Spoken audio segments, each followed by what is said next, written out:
আমরা কি কখনো ভেবে দেখেছি গিটারের তারে একটা টোকা দেওয়া থেকে শুরু করে মেঘের গর্জনের মতো বিশাল শব্দ পর্যন্ত এই সব কিছুর পেছনে বিজ্ঞানটা আসলে কি? মানে শব্দ কিভাবে তৈরি হয় আর কিভাবে সেটাই বা আমাদের কান পর্যন্ত এসে পৌঁছায়? চলুন আজ শব্দের এই অসাধারণ জগতের গভীরে যাই আর এর পেছনের ফিজিক্সটাকে আবিষ্কার করি। ইজি লার্নিংয়ের এই নতুন পর্বে আপনাদের সবাইকে স্বাগত। আজ আমরা এমন একটা টপিক নিয়ে কথা বলবো যা আমাদের চারপাশের দুনিয়াকে বোঝার জন্য কিন্তু খুবই জরুরি। সেটা হলো শব্দের পদার্থবিজ্ঞান। তো চলুন একেবারে মূল প্রশ্নে চলে যাই। শব্দ জিনিসটা আসলে কি?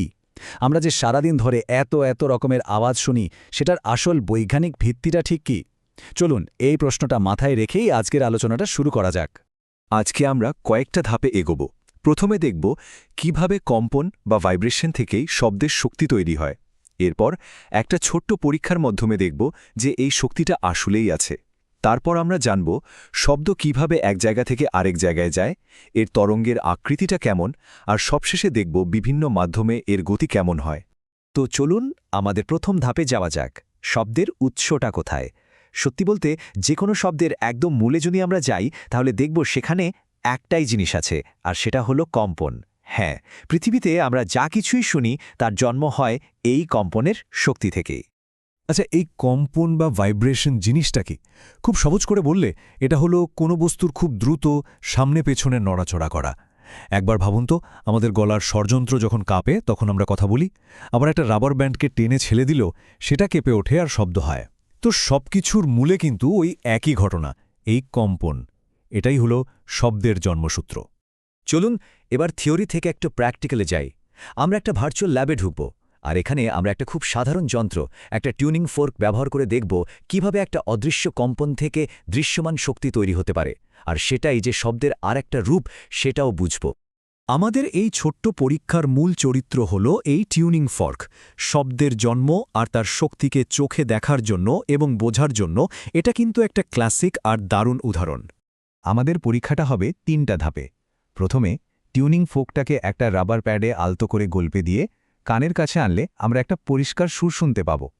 দ্বিতীয় ধাপে ওই কাঁপতে থাকা কাঁটাটা দিয়ে একটা ঝোলানো টেবিল টেনিস বলকে আলতো করে ছুঁয়ে দেখব কি হয়। আর একদম শেষে আমরা দেখব 1 গ্লাস জলের উপর এর প্রতিক্রিয়াটা কেমন হয়। এই সহজ পরীক্ষাগুলো থেকে আমরা যে সিদ্ধান্তে আসব, সেটাই কিন্তু শব্দের ফিজিক্সের একেবারে মূল কথা। আর সেটা হলো কম্পন মানেই হলো শক্তির স্থানান্তর। মানে একটা কাঁপতে থাকা বস্তু তার নিজের শক্তিকে পাশের মাধ্যমে ছড়িয়ে দেয়। এবার চলুন ফলাফলগুলো দেখি। আমরা কি দেখব? দেখব যে কাঁপতে থাকা কাঁটাটা টেবিল টেনিস বলটাকে ধাক্কা দিয়ে দূরে সরিয়ে দিচ্ছে, আর জলের সারফেসে ছোঁয়ানোর সাথে সাথেই সেখানে ছোট ছোট ঢেউ তৈরি হচ্ছে। এর থেকে কি প্রমাণ হয়? একদম সহজ। এটা প্রমাণ করে যে টিউনিং ফর্কের যান্ত্রিক শক্তিটা ওই বল আর জলের মধ্যে ট্রান্সফার বা স্থানান্তরিত হয়েছে, আর এই স্থানান্তরিত শক্তিটাই হলো শব্দের ভিত্তি। বেশ, আমরা তো এটা প্রতিষ্ঠা করেই ফেললাম যে শব্দ মানেই হলো কম্পন। কিন্তু প্রশ্ন হলো, এই কম্পনটা উৎস থেকে, মানে যেখানে শব্দটা তৈরি হচ্ছে, সেখান থেকে আমাদের কান পর্যন্ত পৌঁছায় কিভাবে? এবার আমরা শব্দের ভ্রমণ কাহিনীটা দেখব। দেখুন, শব্দ কিন্তু একা একা চলতে পারে না। এর চলার জন্য একটা মাধ্যম বা মিডিয়ামের দরকার হয়, আর সেই মাধ্যমের মধ্যে দিয়েই এই কম্পনের আলোড়নটা এগিয়ে চলে। ভাবুন, যখন আমাদের টিউনিং ফর্কটা সামনের দিকে যায়, তখন এটা তার ঠিক সামনের বাতাসের কণাগুলোকে একসাথে ধাক্কা দিয়ে চাপ দিয়ে দেয়, মানে সংকুচিত করে ফেলে। আবার যখন কাঁটাটা পেছনের দিকে সরে আসে, তখন ওই কণাগুলো ছড়িয়ে পড়ার জন্য একটা খালি জায়গা পেয়ে যায়।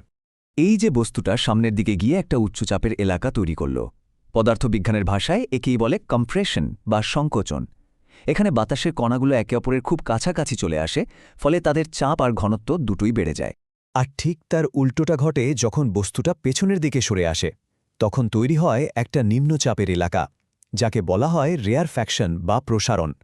এখানে কণাগুলো একে অপরের থেকে দূরে সরে যায়, ফলে চাপ এবং ঘনত্ব দুটোই কমে যায়। তাহলে ব্যাপারটা কি দাঁড়ালো? এই সংকোচন আর প্রসারণের একটা ধারাবাহিক সিরিজ মাধ্যমের মধ্যে দিয়ে এগিয়ে চলে। এখান থেকে কিন্তু একটা দারুণ প্রশ্ন আসে, তাহলে শব্দ ঠিক কোন ধরনের তরঙ্গ বা ওয়েভ? চলুন পরের অংশে গিয়ে এটার উত্তর খোঁজা যাক। আমরা এখন শব্দের তরঙ্গের একটা নির্দিষ্ট ধরনের সাথে পরিচিত হব, যার একটা দারুণ নামও আছে, অনুদৈর্ঘ্য তরঙ্গ বা লঙ্গিটিউডিনাল ওয়েভ। এই ব্যাপারটা বোঝার জন্য স্লিঙ্কি স্প্রিংয়ের উদাহরণটা কিন্তু অসাধারণ। ধরুন একটা স্লিংকিকে যদি রেশকো ধাক্কা দেওয়া হয় তাহলে একটা সংকোচন তৈরি হয় যা পুরো স্প্রিং বরাবর এগিয়ে যায়।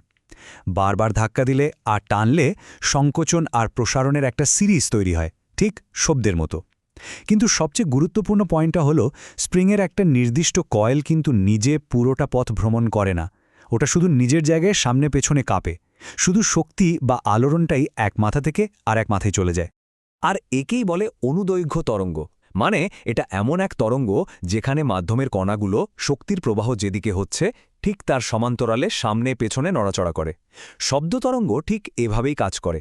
বাতাসের কণাগুলো কিন্তু আমাদের কান পর্যন্ত উড়ে আসে না, বরং শক্তিটাই এক কণা থেকে আরেক কণায় স্থানান্তরিত হয়ে আমাদের কাছে এসে পৌঁছায়। এখন আমরা দেখব যে মাধ্যমের মধ্য দিয়ে শব্দ যাচ্ছে সেই মাধ্যমটা শব্দের গতিকে কিভাবে প্রভাবিত করে, কারণ সব মাধ্যমে কিন্তু শব্দের গতি একরকম নয়। এই টেবিলটার দিকে একবার তাকান। 25 ডিগ্রি সেলসিয়াস তাপমাত্রায় বিভিন্ন মাধ্যমে শব্দের গতি দেওয়া আছে।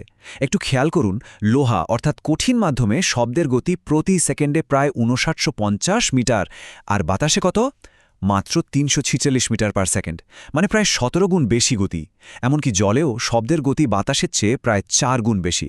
সুতরাং এটা পরিষ্কার যে কঠিন মাধ্যমে শব্দ সবচেয়ে দ্রুত চলে, তারপর তরলে, আর সবচেয়ে ধীরে চলে গ্যাসীয় মাধ্যমে। আর এর একটা বাস্তব উদাহরণ তো আমরা সবাই জানি।